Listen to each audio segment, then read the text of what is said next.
Salut et bienvenue dans cette nouvelle vidéo. Aujourd'hui, rapidement, on va essayer de faire comprendre et de comprendre aussi l'histoire de Roro, ce qui s'est passé dans cette semaine.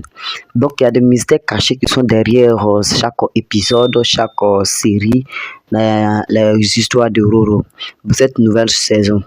Et cette nouvelle saison nous montre dans cette deuxième semaine une histoire un peu palpitante qui parle un peu de l'amour. Et qu'est-ce qu'il faudrait qu'on comprenne dans l'histoire qui parlera de l'amour aujourd'hui.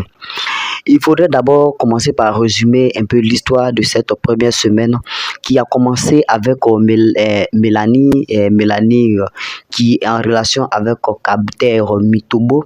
Et cette relation-là, ils se sont dit qu'ils se sont promis de ne pas avoir d'enfant. Malheureusement, Mélanie s'est trouvée dans un impasse où elle était obligée de prendre en main, elle était obligée d'aider une femme qui avait son enfant puisqu'elle devait appeler son mari. Donc Mélanie a commencé à regarder l'enfant et a commencé à avoir le sourire, l'air d'avoir un enfant. C'est dans ça que l'envie d'avoir un enfant est revenue encore dans le couple. Sinon, le couple se sont dit de ne pas avoir d'enfants. C'est pour dire aussi qu'il y a des familles qui décident de ne pas avoir d'enfants. Ils se décident de vivre avec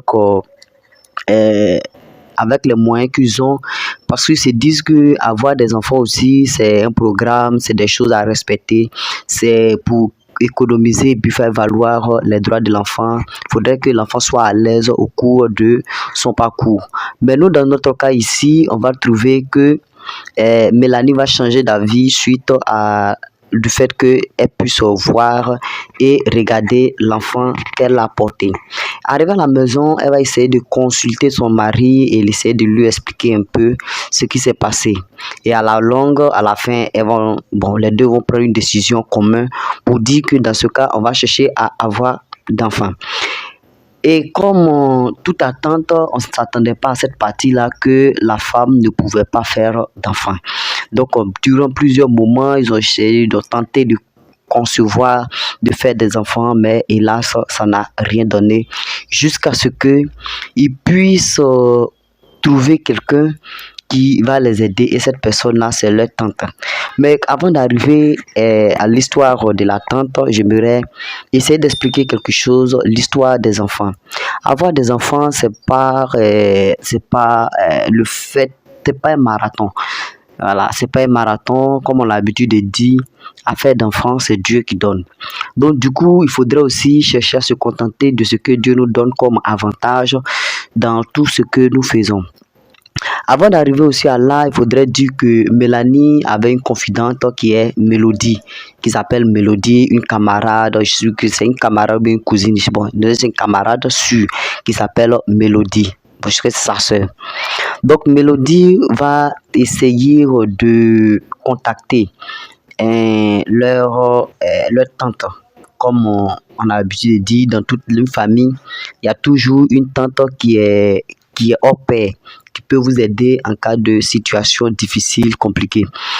Mais dans notre cas ici, on a trouvé Mélodie qui est venue aider sa soeur Mélanie à aller voir leur tante. Et cette tante-là s'appelle tante Gladys, pour pouvoir essayer de les expliquer un peu ce qui s'est passé et qu'est-ce qu'ils doivent comprendre et quelle solution on peut donner lorsqu'il ne faut pas d'enfants. Une révélation aussi qui est sortie aussi, c'est que dans cette rencontre-là, il faudrait dire que Mélanie, qui n'arrivait pas à faire d'enfants, a souligné un point aussi, qui est le fait qu'elle a connu ce qu'on appelle l'avortement. Elle a avorté une fois. Donc, elle se demandait aussi, est-ce l'avortement-là qui... c'est une punition du fait qu'elle ait avorté un enfant.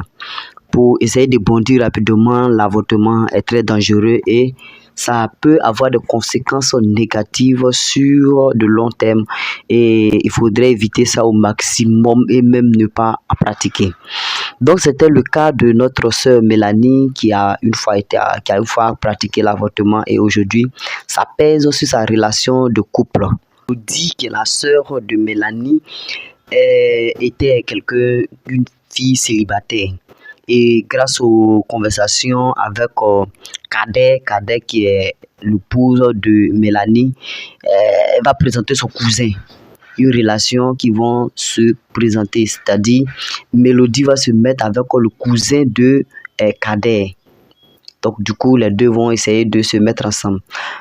Et on continue toujours l'histoire en disant que Tanti Gladys, l'histoire de Tanti Gladys, qui va donner des conseils à notre jeune couple qui n'arrive pas à faire d'enfant.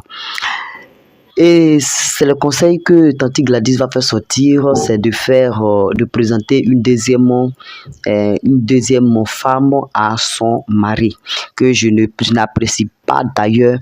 Et ce qui va essayer de pimenter un peu la chose, c'est qu'elle va essayer de faire sortir des passages bibliques pour essayer de convaincre Mélanie.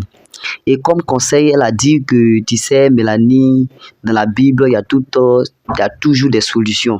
Que son pasteur lui a dit, il y a toujours des solutions. Et la solution qu'elle essaie de présenter, c'est quoi?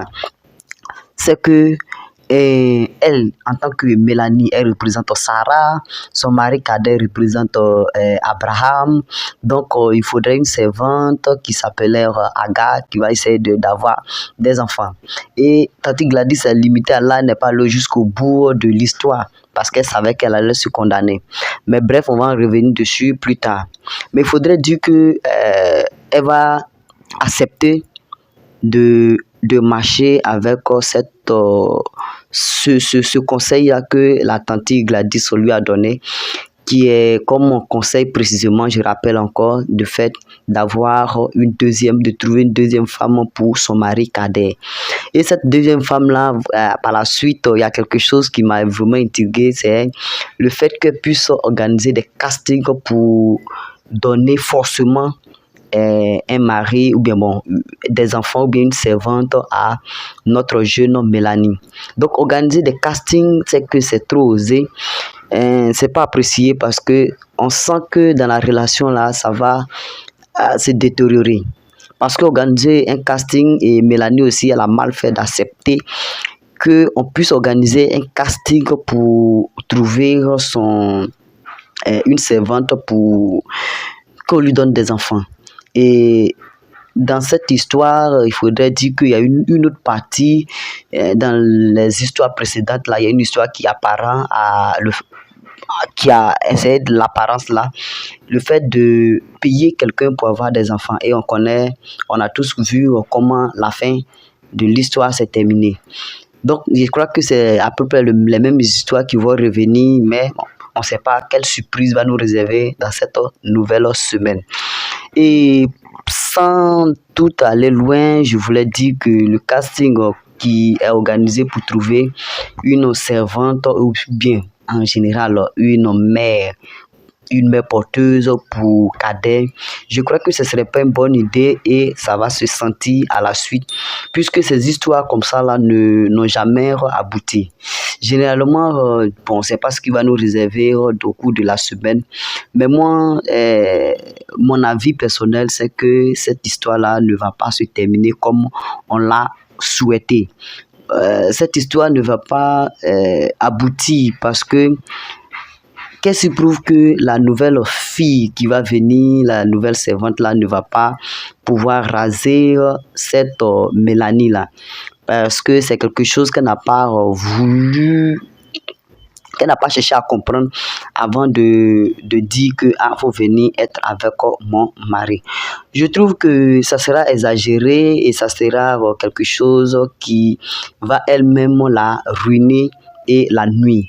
Donc, dites-moi ce que vous en pensez de l'histoire brièvement racontée jusqu'à présent. Est-ce que ça va marcher comme on l'a toujours souhaité? Comment Mélanie et Tante Gladys ont voulu dans leur esprit?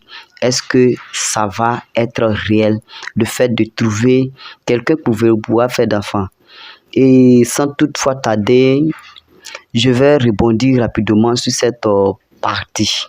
Il sera pour moi l'occasion de conclure pour dire que je suis sûr que jusqu'à la fin de l'histoire de cette deuxième semaine-là, Roro va nous expliquer que selon moi, ma propre version, Roro va nous expliquer que l'enfant là, soit la femme elle va vraiment concevoir et à la fin, elle va pas vouloir donner l'enfant. Ce qui était le cas du deuxième épisode qui est passé dans les autres précédentes histoires. Et deuxième option, c'est que elle va prendre son mari. Voilà, les regards seront tournés sur la nouvelle servante. C'est ce que moi je vois comme explication de cette deuxième partie. Donc, dites-moi ce que vous en pensez dans cette saison, dans cette deuxième semaine. Et cette semaine-là, comme Jororo l'a dit, ça sera une semaine une histoire qui ne peut pas être racontée en quelques séances, mais plutôt ça va partir sur plusieurs jours. Ce qui veut dire que ça va aller jusqu'à peut-être toute la semaine de la manière la première semaine s'est déroulée.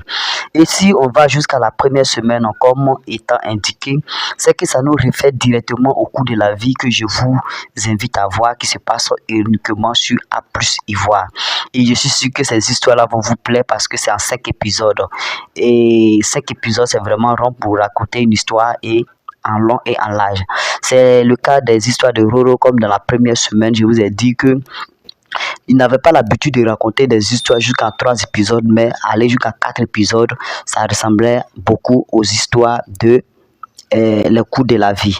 Et si ça va jusqu'à 5 épisodes, c'est que uniquement le cours de la vie va revenir, va être ressemblant direct des histoires de Roro. Dites-moi ce que vous en pensez et on se retrouve demain pour une nouvelle histoire.